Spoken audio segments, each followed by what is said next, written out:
হর হর মহাদেব, জয় শিব শম্ভু।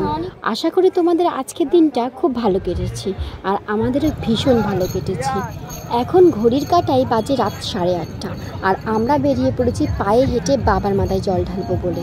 আগের বছর ভীষণ ইচ্ছা ছিল যে শিবনিবাসে যাবো পায়ে হেঁটে, কিন্তু সেটা হয়ে ওঠেনি। আর এবছরও তারকেশ্বর যাওয়ার কথা ছিল সেকেন্ড সোমবারে, আমরা যেতে পারিনি একটু সমস্যার জন্য।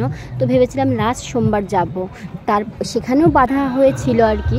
কিন্তু হঠাৎ করে ঠিক হয় যে আমি যাচ্ছি, তো যেই ভাবা সেই কাজ, মানে ভোলানাথ ডেকেছে আর আমরা চলে গিয়েছি। তো দেখো এখানে একটা ছোট্ট শিব, এত কিউট, বলছি যে বাবু একটুখানি তাকাও, কি সুন্দর দাঁড়িয়ে পড়ে ছবিতে পোজ দিচ্ছে। আর এই যে আমাদের বাঁক দেখতেই পাচ্ছ। আর এটা দেখতে দেখতে মানে রাস্তায় হাঁটতে হাঁটতে দেখতে পেয়েছি। সত্যি কথা বলতে গেছি, ভীষণ ভালো লেগেছে, কোনো কষ্ট হয়নি। আর বাড়ি এসে কষ্টটা হবে সেটা তো সবাই জানে, ব্যথা হবে। রাতের বেলায় অনেক যুদ্ধ করে আমরা ভেতরে ঢুকেছিলাম, তারপরে 1 ঘন্টা রেস্ট করার পর লাইনে দাঁড়িয়ে বাবার মাথায় জল ঢেলে এসেছি। সত্যি কথা বলতে প্রতি বছরের তুলনায় এবছরে ভক্তের সমাগম প্রচুর বেশি।